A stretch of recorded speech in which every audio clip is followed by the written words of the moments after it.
buat misalkan ini nih, di sini kadang ada dibuat tanda koma, tapi untuk beberapa yang dia hanya ada dua, misalkan saya seperti ini tadi, he is a teacher, I am a student.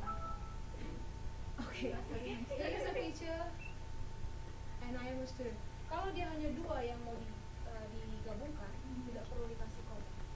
Tapi kadang ada di beberapa tulisan yang saya baca juga, walaupun dia misalkan ada tiga, kalau ini udah jelas definitely, kalau yang mau kita tuliskan itu atau kita gabungkan itu ada dua benda, dia tidak perlu pakai koma, tinggal tambah n, selesai. Tapi kalau misalkan yang mau dituliskan itu atau dideskripsikan itu lebih dari dua, misalkan seperti ini, beautiful, kind, intelligent, kan ada tiga. Nah, terkadang ada yang tidak menambahkan koma di sini. Tapi di beberapa tulisan juga ada yang membuatkan tanda koma. Jadi saya rasa itu tergantung sama si penulis atau mungkin style apa yang dia ikuti. Karena di bahasa Inggris ada namanya APA style. Ini untuk penulisan secara formal. Tapi ini basicnya ini Amerika.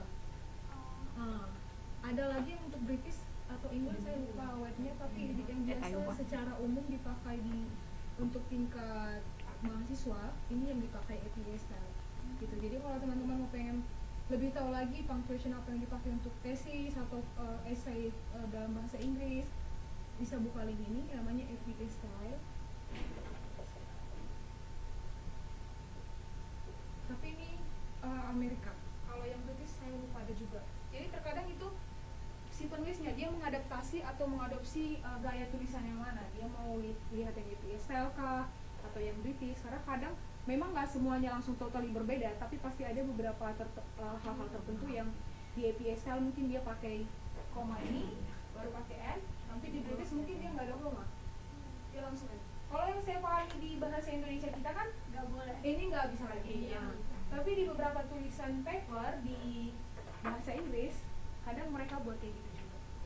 Jadi depends on what source you adapt, sumber mana yang kamu adaptasi gitu. Oke? Ada lagi yang mau ditanya? No? Oke. Nah, ini juga bisa digunakan koma itu enclosing details. Jadi enclosing details itu maksudnya ada sesuatu hal atau info yang sebenarnya tidak berkaitan dengan subjek ataupun dengan info yang ingin kamu sampaikan. Kalau tadi kan yang the boy ran quickly memang ada kaitannya dengan si subjek. Kenapa dia berlari cepat itu? Karena ibunya datang. Nah, kalau di sini cats, unlike dogs, do not respect their masters. Di sini sebenarnya unlike dogs, ini kan nggak ada relatifnya sebenarnya. Anjing ke kucing. Kucing ya jelas beda dong sama anjing. Memang sama-sama binatang, tapi kan jelas beda dong karakternya dan juga pokoknya udah jelas beda apa mereka personality atau sifatnya gitu. Tapi di sini dia hanya ingin menambahkan supaya kalimat ini lebih mudah dipahami si pendengar. Jadi kucing itu tidak seperti anjing, dia nggak hormat atau tidak apa ya bahasanya? Ya dia tidak hormat atau patuh ke majikannya. Kalau kucing kan, kalau anjing kan sampai ada feeling tuh dia loyal, setia banget sama majikan. Nah, beda dengan kucing. Kucing malah lebih disayangi sama majikan sebenarnya. Sampai dielus-elus, dibawa tempat tidur. Tapi dia itu tetap nggak seperti anjing, loyal, setia dengan majikan dan respect gitu. Nah, di sini kalaupun ini kita hilangkan, nggak ada pengaruhnya sama sekali. Karena dia nggak menjelaskan si kucing ini juga. Tapi kalau kalian misalkan kayak kalimat yang sebelumnya, misalnya kucing, kalau kita mau isi yang berkaitan dengan kucing di sini, kayak tadi contoh sebelumnya, the boy ran quickly to his mom. Kalau misalkan ini kita ganti, yang cocoknya apa tentang kucing? Lucu. Bisa. The cat, which is very funny, or which is very cute, yang sangat cute, tidak hormat kepada majikannya atau kepada tuannya. Nah, kalau kita buat di sini which is very funny, itu masih related ke si kucing. Tapi di sini katanya fungsi koma itu juga bisa kita gunakan ketika ingin menambahkan suatu informasi yang tidak berkaitan atau yang lain, yang tidak berkaitan dengan si subjek ini, tapi bisa memperjelas info yang ingin kita sampaikan. Kadang kan kita mau membuat seperti compare biar orang langsung paham, oh dia kucing nggak hormat sama tuannya, tapi anjing itu dia gitu. Jadi ini fungsinya tanda koma ini yaitu informasi yang tidak terlalu penting yang berkaitan dengan subjek, tapi dia bisa menyampaikan informasi ini lebih jelas ke si pembaca atau si pendengar. Oke? Got it? Oke, and then for tag questions, kita baru belajar ini kan kemarin tag questions. Masih ingat tag questions? Oke. Di sini yang mana tag questionsnya? Yang belakang. Belakang. Happy. We haven't met happy. Kalau ini tenses apa nih? Present. Present. Tadi ada bilang simple present.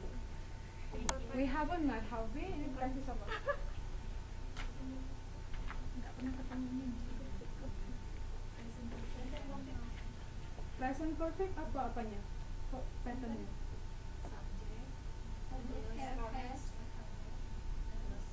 Subject plus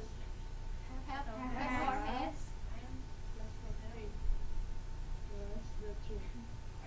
Oke, jadi itu we haven't met. Have we? Terus tenses apa? Kalau simple present, Subject to be. subject. Simple present. Simple present tense.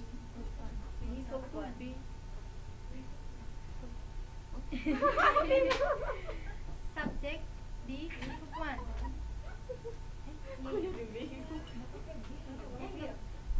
Hai. Berapa nih? Satu. And then? Terus S atau ES atau seandainya subjeknya tidak benar. Plus S atau ES. Apa nih? Object. Jadi kalau dari pattern ini, we haven't met, have we? Itu tenses apa? Yakin?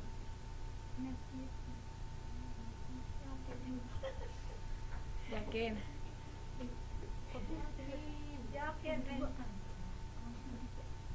Subjeknya apa? We. Ada have nggak di situ? Ada. Ada kata kerja ketiga nggak? Ada. Kok lama sekali jawabnya? Enggak yakin guys. Ini kan udah jelas beda. Ini habis subjek langsung kata kerja. Ini udah jelas-jelas ada have ya. Present perfect dong. Oke? Baiklah. Yang fungsi berikut koma itu adalah untuk interjection.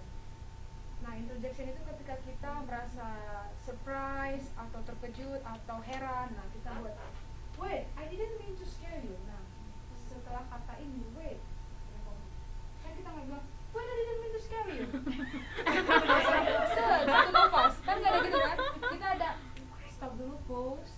Atau misalkan kalau ada orang gitu, ada news atau berita yang kita nggak tahu, tiba-tiba udah kejadian. Nah, orang terus kita tanya teman kita, dari siapa tahu dari si ini.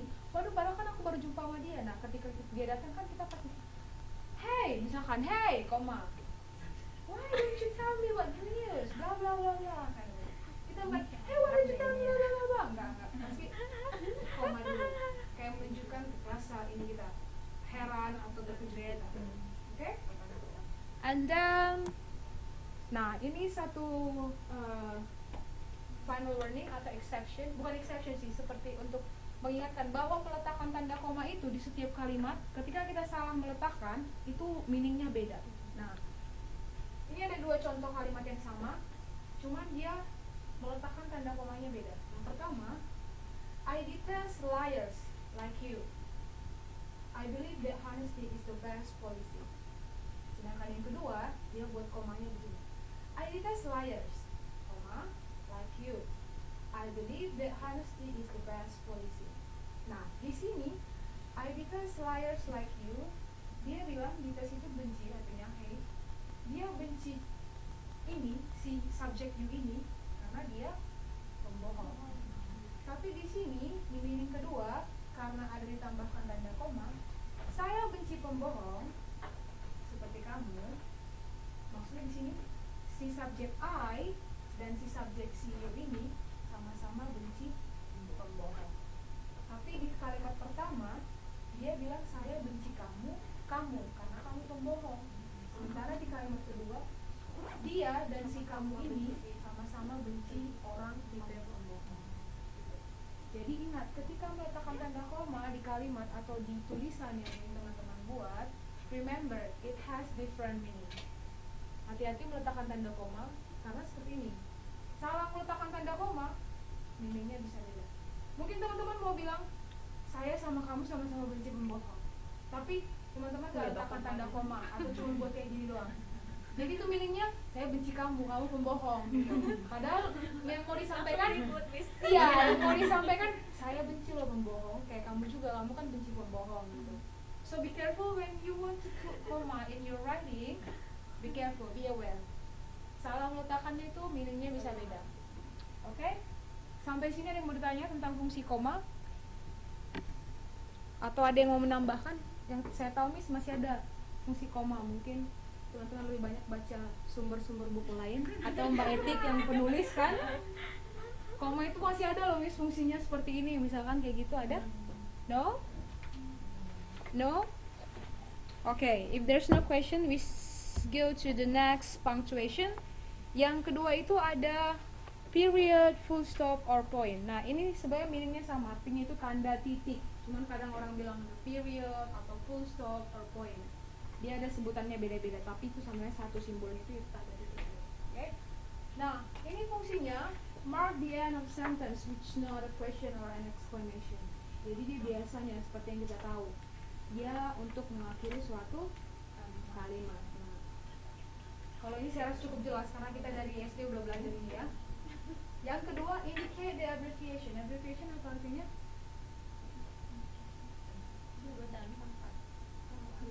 Singkatan. Singkatan. Oke, bisa juga gelar. Kalau untuk case ini berarti gelar, ya kan? Kalau untuk case di sini berarti ini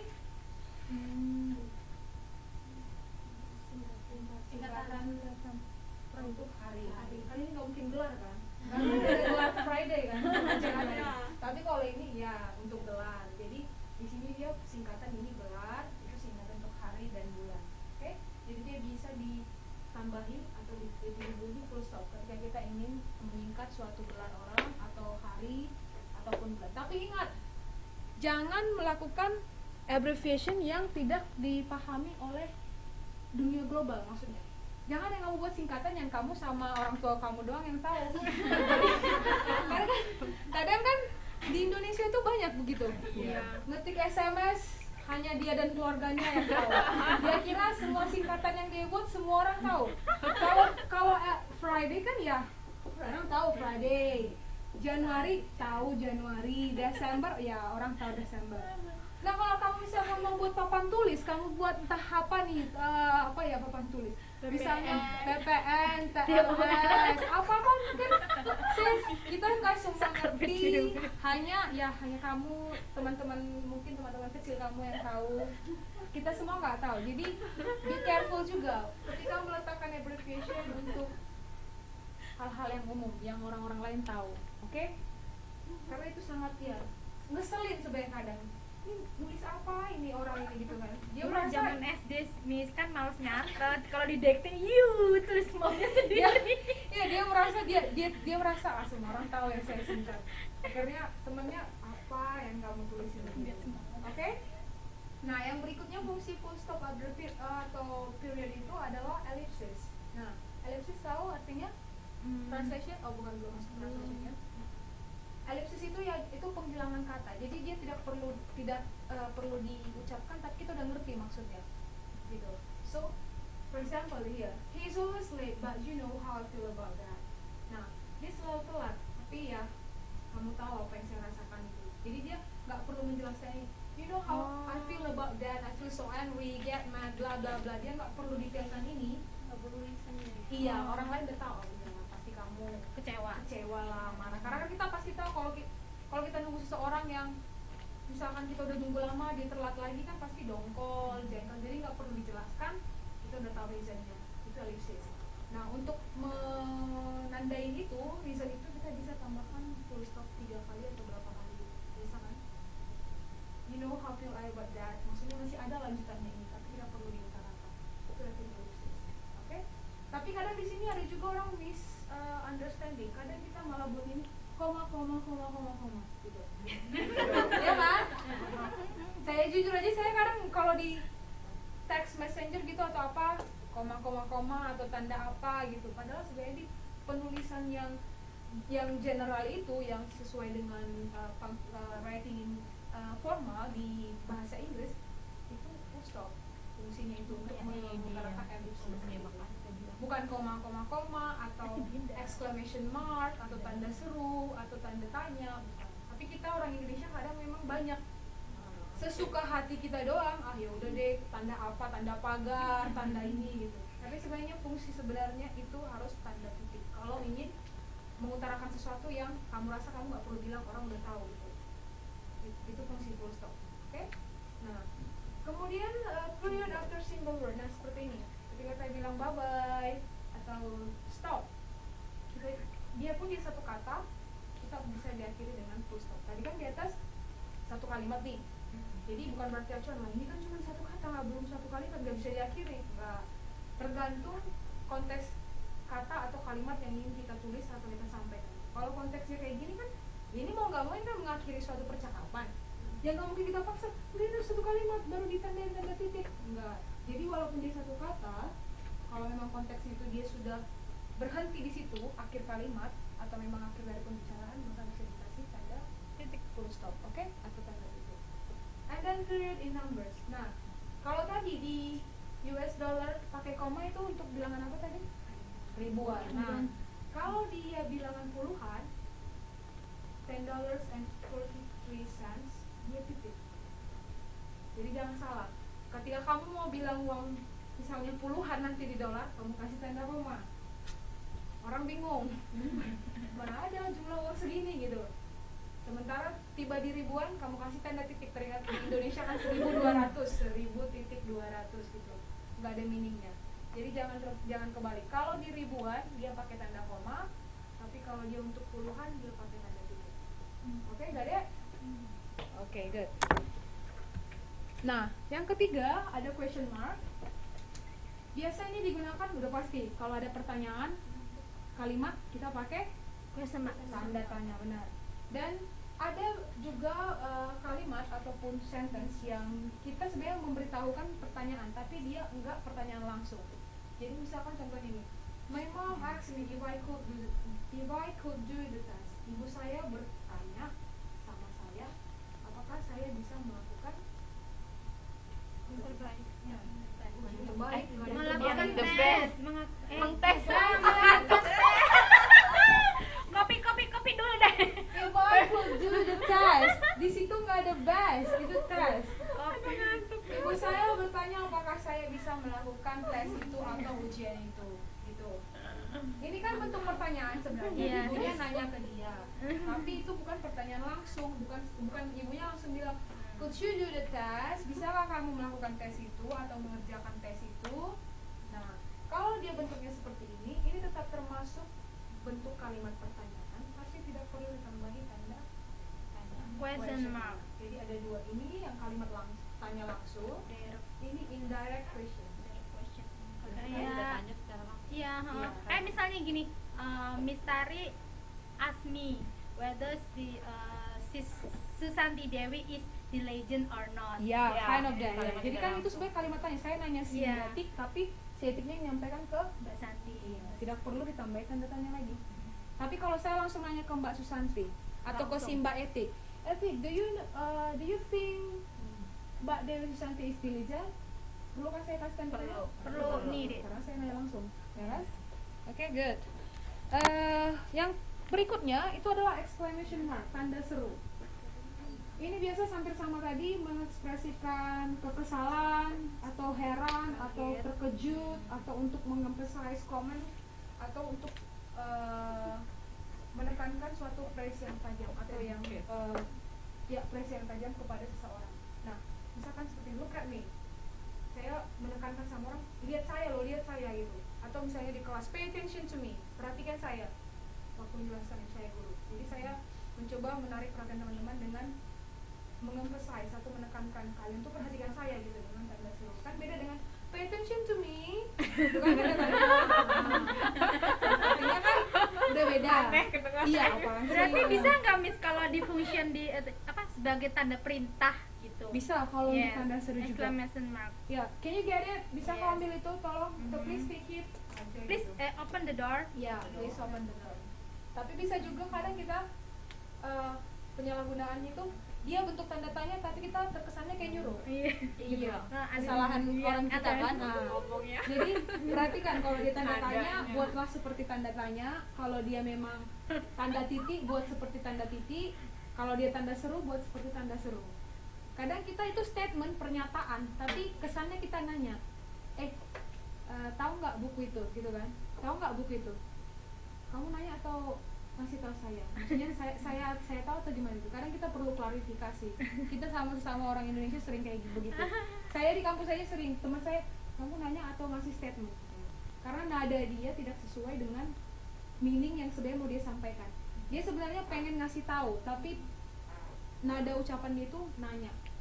Aturan kan beda dong, kalau ngasih tahu ya statement yang pakai full stop gitu. Tapi dia caranya itu semuanya pakai tanda tanya, intonasi dia. Seperti saya tadi, pay attention, aturan kan please pay attention to me, tanda seru. Bukan pay attention to me, tanda tanya. Udah jadi kayak apa gitu. Oke? And then to mark a phrase as humorous, ironic, or sarcastic. Nah, tanda seru ini juga ternyata bisa ketika kita mau menyinggung seseorang. Misalnya, ada sesuatu teman kita atau ada suatu presentasi mungkin dilakukan teman kita di kelas. Sebenarnya presentasinya boring, membosankan gitu, gak enak. Tapi kita bilang, wow, that was clever. Wow, bagus sekali. Dan sebenarnya mau bilang, aduh, kok itu something stupid lah yang kau kerjakan tadi. Mau bilang, tapi kita tidak secara direct bilang, wah presentasimu buruk sekali. Jadi kita itu namanya ironic or sarcastic. Atau misalkan kita jumpa orang, oh iya, sure. Atau misalnya kita jumpa dengan orang, kita mau bilang, kamu cantik sekali. Wow, you're so beautiful gitu kan. Look so fresh. Padahal mungkin dia udah nggak mandi. Ada mungkin dia 2 minggu nggak mandi gitu. Wow, you look so fresh gitu. Padahal kita, aduh, kamu Miss, gitu. you say, Miss, you so fat. Terus ini you so cewek. What's so fat? Bukan, dia kan katanya kan kayak Oh, sejenis kalau itu lebih gimana ya? Kalau bisa, misalkan ada orang sangat kurus sekali, ceking sampai dia mungkin jalan gimana kan. Tapi jarang deh orang bilang, wow, you look so fat. Mungkin kamu bakalan kena tampar kan. tapi kalau misalkan kita mau tidak terlalu terlihat mau menyinggung seseorang, kita bisa pakai tanda seru dia gitu. Wah, kamu rajin sekali. Wah, she is very beautiful. Padahal wah, mukanya kesana kesini Iya. kesana. Misalnya temannya ini kunjung ke dormitorinya atau ke asrama. Wow, your room is really beautiful. Padahal sekali, aduh rapi sekali kan. Padahal Sebenarnya baju di mana bergantungan belum dicuci. rambut gitu. rotok. Oke. Kayak sindiran ya, Miss. Iya, ini sindiran bisa digunakan juga tanda seru ini. Kos ya. And then this is semicolon. Semicolon ini tadi yaitu titik koma. Bisa digunakan untuk menggabungkan frasa atau kalimat yang dia sudah terlink secara otomatis sebenarnya dan tidak memerlukan conjunction. Jadi misalkan I like your brother, he is a good friend. He is ini di sini sebenarnya siapa? Si brother itu. Si brother. Yes. Nah, jadi dua kalimat ini sebenarnya masih terkoneksi, Yes. masih linking. Jadi masih membicarakan orang yang sama dan topik yang sama. Jadi bukan I like your brother, your mom is really beautiful. Itu udah beda cerita, udah di sini dia bilang dia suka abangnya, tapi yang di kalimat terakhir ibumu cantik gitu, udah nggak nyambung. Kalau untuk semikolon di kalimat satu dan di kalimat berikutnya kita nyambung. membicarakan hal yang sama gitu. Itu fungsi semikolon. Oke?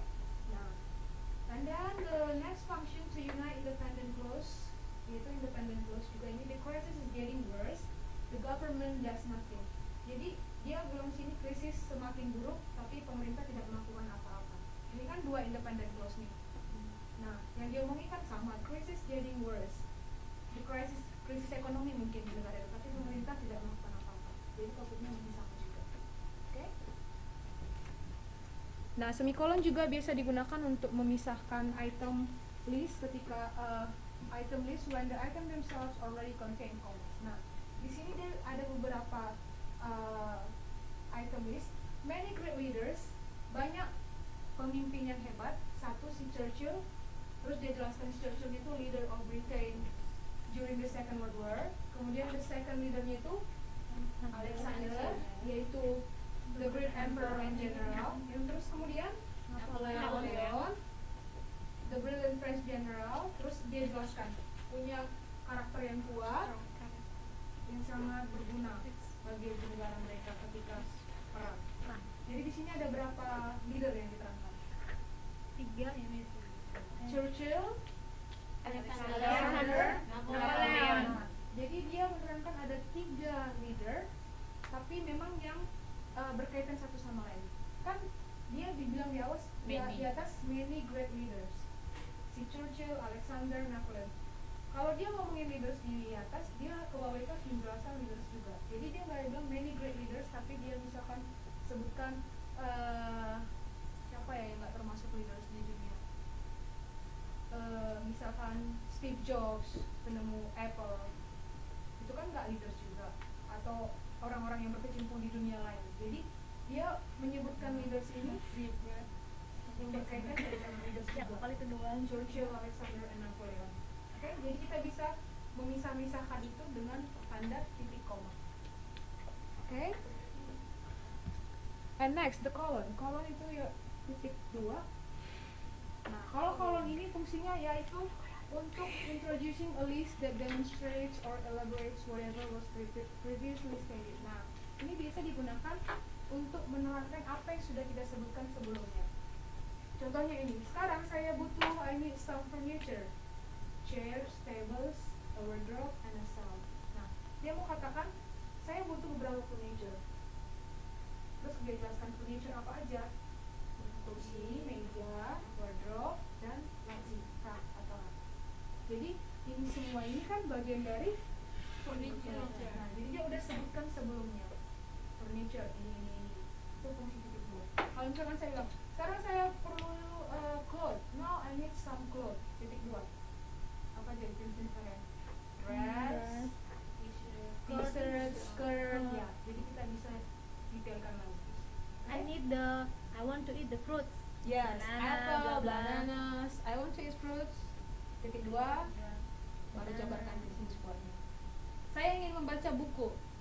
Fiction, Ya, comic, fiction, novel. komik, novel. Gitu. Saya pengen beli handphone. Apple, apa? Samsung, bla bla bla bla. Oke. Nah, kemudian fungsi yang berikutnya itu to divide hour from the minutes. Nah, kita udah pasti tahu kalau dalam bahasa Inggris kan atau di dalam secara general juga waktu itu kan ditandai dengan titik 2. Ini menandakan jam 4 lewat. Oke, gitu. Nah, terus berikutnya itu quotation mark, yaitu tanda kutip. Nah, tanda kutip ini untuk mengutip sesuatu dari apa yang orang katakan. Jadi kayak misalkan ini, he ended his speech with stop smoking or smoking stops you. Nah, ini bukan omongan dia, ini omongan orang. Mengutip. Dia mungkin dari buku lain atau dari televisi dia dengar, jadi dia kutip. Makanya ditandai tanda kutip. Itu menandakan bahwa itu bukan ucapan kita. Jadi kalaupun orang tidak setuju dengan ini, ya komplainnya ke iya, bukan ke kita, karena kita mengutip gitu. Itu maksud tanda kutip ini.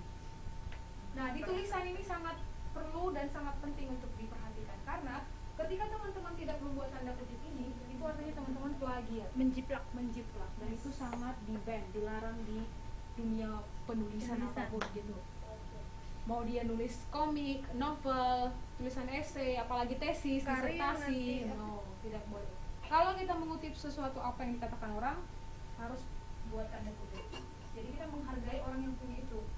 Jadi jangan mengambil sesuatu yang bukan milik kita gitu. Oke? Nah, juga